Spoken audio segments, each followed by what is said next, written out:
We are gathered here today to update everyone on the protest over the weekend and to keep our residents briefed about our ongoing efforts to monitor these public assemblies and to protect all of our citizens, our visitors, and the property of the public. I want to thank all of the Public Safety Department, the Department of Corrections led by Chief Pat Labatt, our Fire Department led by Chief Baker, and our Police Department led by George Turner for their extraordinary work during these very, very tense and delicate times. It's been a tough week for all of America, following the shooting deaths of black men in Louisiana and Minnesota, and the horrible deaths of the 5 police officers who were shot in Dallas, Texas. These tragedies have reverberated across the United States of America, and our city is no exception. For the last 3 days, thousands of people in Atlanta have acted on their constitutional right to gather in protest and march on our city streets. At the same time, our city has also kept its duty to responsibly and safely monitor these protests, maintain the well-being of everyone involved, our officers, and the individuals who are choosing to protest. As a part of our response, the Atlanta Police Department canceled all off days, went on 12-hour shifts, and had every available officer, including administrative officers, working to keep the protesters safe and to keep the city of Atlanta safe. And for that, they deserve an extraordinary amount of credit for their good work. The Public Safety Joint Operations Center was opened nonstop throughout the weekend, and the Atlanta Police Command Bus was operational during the protests. APD will likely maintain 12-hour shifts until we know if the nature of the protests has changed. Simply stated, we will remain vigilant. Officers and staff have now worked approximately 6,000 hours in overtime to protect the demonstrators and the residents and guests of our city. I'm proud to say that APD has received overwhelmingly favorable response in various forms and in news articles about their professionalism and the demeanor they maintained with the protesters as they asserted their First Amendment rights. I also want to thank the commander of the Georgia State Patrol and Governor Deal for their assistance over the last 3 days. It has been absolutely invaluable. I also want to thank their officers for their temperament and the restraint that they have shown and the collaborative way that they have worked with the Atlanta Police Department. I believe that our officers have done an exceptional job. In some cases, they have had bottles of water thrown at them and obscenities and insults shouted at them repeatedly for hours on end. Yet they have remained calm and professional. But they're also exhausted, and I'm asking our residents and the protesters to once again let them know that they are appreciated and to support them. We really cannot forget that just days ago in Dallas, they watched 4 of their counterparts in Dallas and 1 person from the Rapid Transit Systems Police Department be massacred in the streets. So think about that. Every single officer on the Atlanta Police Department has a family and somebody who cares about them the same way you do. And there are such things as copycats. So when our officers are out on the streets in droves, providing protection for your protest, the very least that we can do is to treat them with the dignity and respect that they deserve and the dignity and respect that you are asking for during your protest. On Friday night, our community demonstrated leadership, more than 15,000 people in total over the last 3 days came to march, including families, representatives from countless community organizations, and dozens of faith leaders. The overwhelming consensus was that the event was peaceful and largely positive. I believe it's a testament to both our officers and Atlanta's residents Thursday night, Friday night, Saturday, and through the weekend. As the weekend wore on, we saw a different kind of protest on both Saturday and Sunday nights. We weren't seeing families marching anymore. We were seeing a different kind of activists and people unaffiliated with community organizations that we are aware of, and this has caused a concern for us.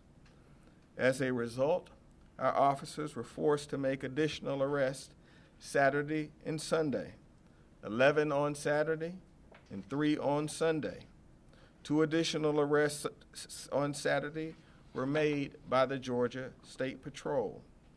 So I want to keep in mind, now after more than 3 days of protest, after having 15,000 people protest in the city of Atlanta, between the Atlanta Police Department and the Georgia State Patrol, less than 25 individuals have been arrested. I also want to state emphatically, once again, that we will not allow protests to interfere with traffic on our interstates. It is unacceptable. It creates a risk that we will not tolerate, that is bad for the protesters, that is bad for our law enforcement personnel, and it's bad for the innocent motorist who is trying to make it home or to work or wherever they may be traveling. For the safety of our officers and our residents, the protesters, we want to make this message very, very clear as we go into this evening. So once again, I ask the protesters, you may continue to protest, not you may, it's your right to, but please continue to do so in a peaceful fashion. I also want to thank Ambassador Andrew Young for taking the time to speak to police officers over the weekend and for lending his great perspective on organized protest and encouraging them in their duty. And I would remind individuals out there that Ambassador Young actually was involved in these marches and was at Edmund Pettus Bridge and has greater knowledge than anyone that I know of about what went into peaceful protest. I also want to remind all of the residents of Atlanta that during this time, which demands so many public resources, that we will not fail to fulfill our obligation to you as well. So let's continue to show respect for one another.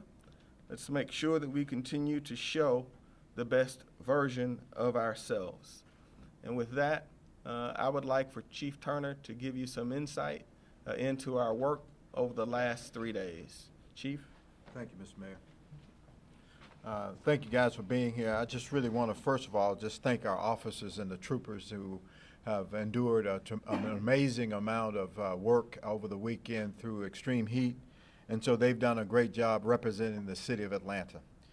And then just a list of partners who have been in our Joint Operations Center throughout the weekend. First, as the mayor talked about, our Georgia State Patrol partners, Colonel McDonough and his team have done a great job in support of what we've been trying to do and provide for the democracy of our citizens and protesters. MARTA Police Department with Chief Donham and her staff, the GBI, GSAC, Georgia Tech, Georgia National Guard, GEMA, the Georgia Emergency Management, Atlanta SEMA, Atlanta Fulton County Management Association, then the State Department of Correction and Grady MS. And then our internal partners, the Mayor's Administrative Office. They've been extremely supportive. Dan Gordon, our COO, has been extremely supportive throughout this weekend, as well as the fire partner, Chief Baker, and our corrections partner, Chief Labat and his team, AIM, our law department, and Park and Recreations, as well as our amazing APD command staff. So with that, I just have a few comments I'd like to make. I just want to reiterate what the mayor said. As you continue to demonstrate, if you choose to, want to encourage you all to continue to do that with respect and peace, and understand that you need to obey the laws and the instructions of law enforcement. And then finally, we want to encourage conversations and dialogue about what we're doing in the Atlanta Police Department that with anyone that would like to sit down and have constructive conversations about the actions of this department, and we can talk about the national conversation around officers and citizens encounters. So thank you, Mr. Mayor. Thank you for your support. Thank you. Don't worry about it. We'll now open it up for any questions that you may have. About the conduct of police officers, when anyone gets exhausted, their patience can run low, their emotions and frustrations can get high when they're exhausted. Does that concern you? It does. It's why we're having this conversation right now. Our officers have been working nonstop, and so I would just ask the protesters not to create a situation on either side of the coin that you're protesting about. I mean, I think that our officers have shown extraordinary restraint, but I can tell you as somebody who was actually in that crowd, among the protesters, hearing what was being said, looking at the treatment that our officers were receiving, that it is of grave concern going into the fourth and fifth day of this, the toll that it's taken on our law enforcement personnel.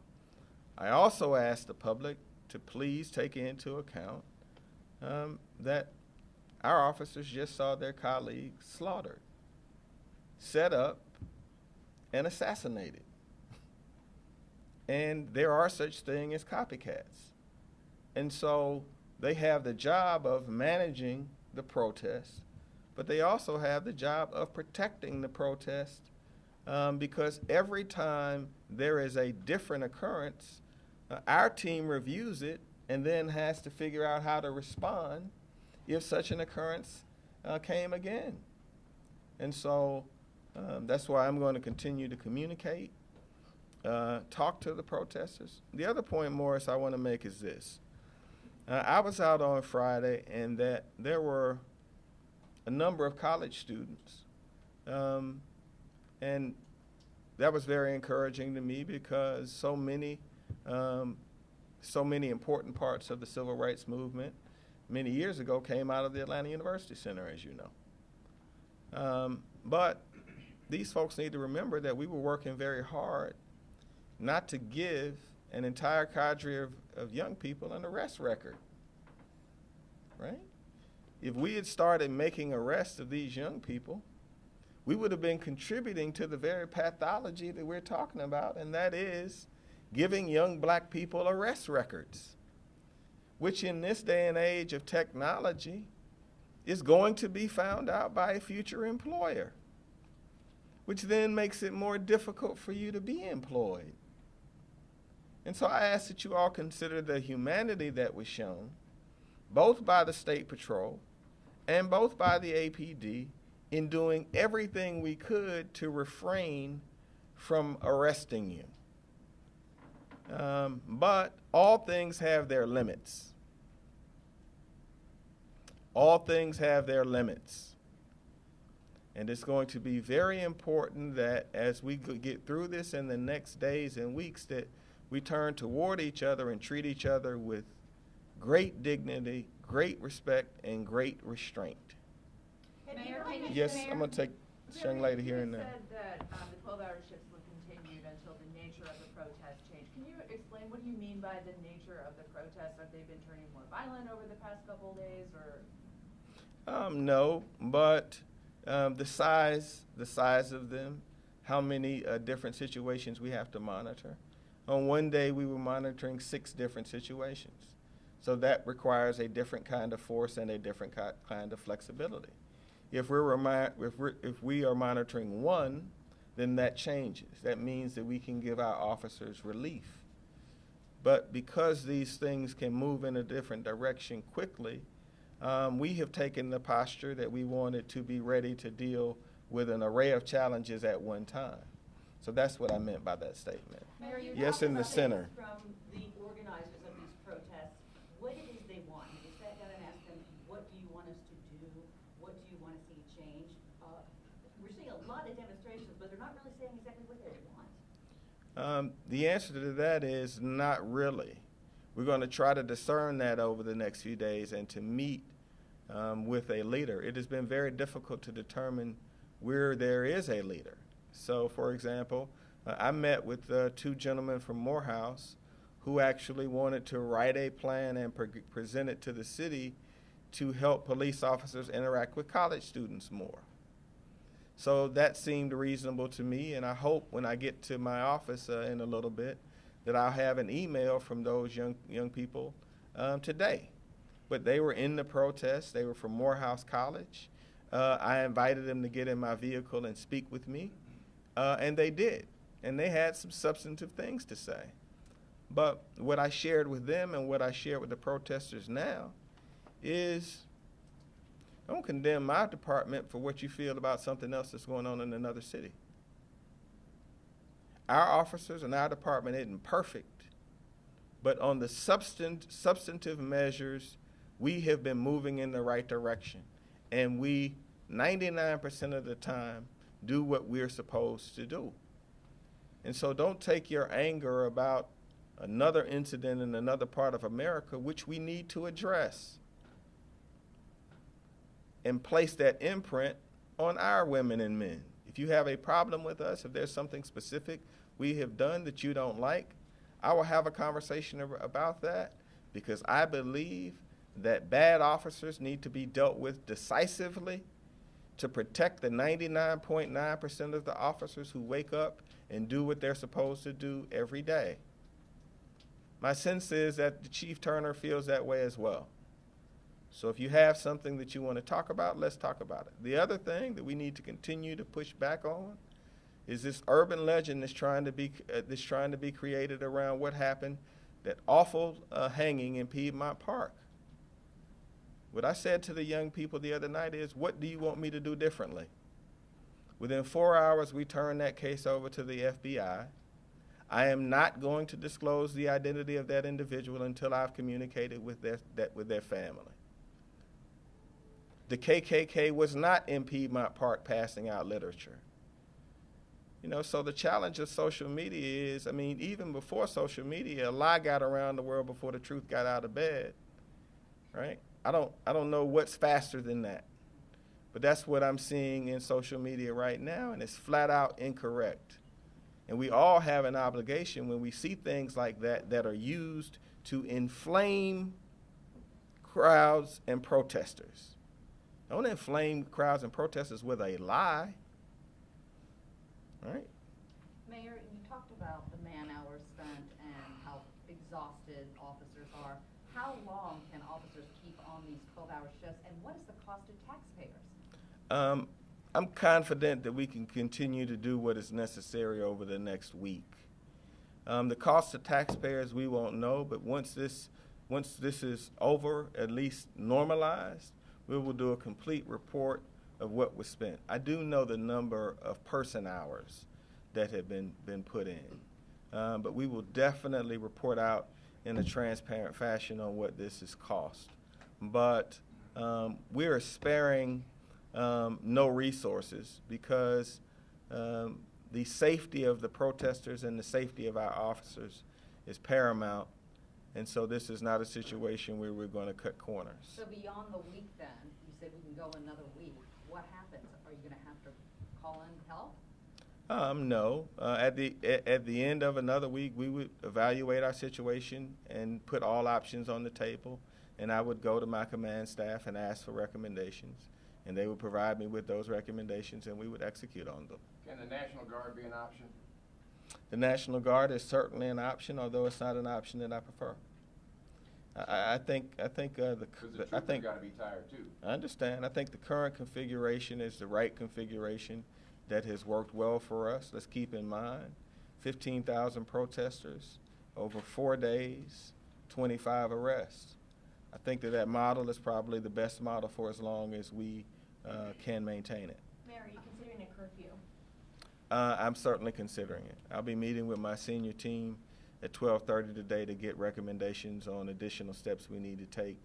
I did want to give our chiefs an opportunity to visit after this press event before they meet with me this afternoon and give me advice. Chief Turner, can I ask a question of you? Absolutely. You spoke about tweaking your strategy after what happened in Dallas. I know you don't want to give out your plan due to safety reasons, but can you give us some insight on the tweaks that you made and how it worked out during these last 3 days? Well, I think you really saw the changes as we tweaked our plan. We were a lot more overt in certain areas, and then we were covert in others. We had more people in plain clothes monitoring, more people that was doing more intelligence gathering so that we can make right decisions. We have continued to provide resources to deal with issues as they pop up with the right kind of responses. As you've seen some protests happening inside buildings within Atlanta, Lenox Square, Sure. at the airport over the weekend. Are you getting a heads up that those protests are about to happen? Absolutely. We have a phenomenal network of information coming in through our GSAC partners, FBI partners, and our own intelligence officers that are on the ground, as well as monitoring other means. And so we believe also that our network of cameras have given us insight that we wouldn't have had previously. We have more than 7,500 cameras that are fully engaged into one centralized location that give us the kind of a viewpoint that we need as people are moving throughout the city. I will also say this, the helicopters through the Georgia State Patrol as well as the Atlanta Police Department provide us with the kind of visual that we need to deploy appropriately resources.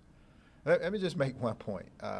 If anyone in this room perceive that this mayor would protect the Ku Klux Klan, I think that would be a really horrible joke if you think that that would be the case. We've not had any kind of report or confirmed any report that the Ku Klux Klan was in our park. So I'll just say it that way. Chief Turner, last week you talked about, excuse me, not wearing the tactical riot gear that we've seen in some other cities. Yes. What kind of a difference do you think that makes? I think we've seen, and of course, you guys have been out there in the streets. I think that the reaction that our protesters react to when we are just showing up in our uniform, what kind of action that's dictating the response of the protesters. And so I believe less is best until we need to step in, and that method has benefited us over the last 4 nights. I'm confident that we have resources available to be able to mitigate any situation that occur. We have a tremendous partnership that's operating, and we've been able to move those resources around throughout the weekend, and we'll continue to do that as long as necessary. What and where are you anticipating today, this afternoon, this evening? Well, Mars, you probably have access to the same information that we have, and I'm not going to talk about the protest, but I'll just let you know for sure that we're monitoring several protests that are scheduled, and we'll be prepared to try to mitigate any actions that take place on those.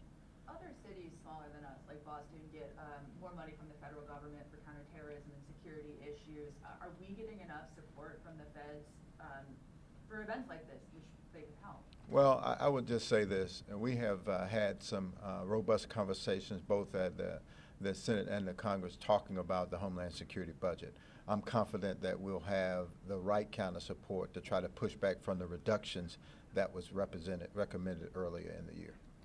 It seems like policing is changing day by day. We saw in Dallas for the first time a robot bomb. I had not seen that before. Had you seen that? What are your thoughts on that? Do we have something like that? Would we use something like that? Well, I'll just say this. We have a robot that we operate through our SWAT and our DED team. We have the capability to do just that. But the fact is, you have to think through this whole process. Chief Brown and his leadership team, through the mayor, they felt that that was the only way to mitigate that circumstance after several officers had been shot, slain, This individual was extremely tactful. After meeting and coming to a conclusion that was the only way that they could eliminate that threat. I wouldn't ever think about second-guessing another police chief in a situation that he found himself in. I will say this, that our capacity under this administration, we have grown our SWAT capabilities, the ability to have more officers that are armed in the right fashion with long weapons. I think that because of the resources that have been made available to the Atlanta Police Department over the last 7 months since November 13, 2015, has been absolutely amazing. And the truth is, the majority of those dollars have been supported through this administration, through the general fund, without any federal funds. And we've done that on the dime of the city taxpayers. And so we've had to have a tremendous amount of support from the mayor as well as the council to confirm those kind of spends. Chief, when you see the weapon that was used in the Dallas attack similar to an AR-15, how do you feel and police here feel that a weapon like that is accessible and legal?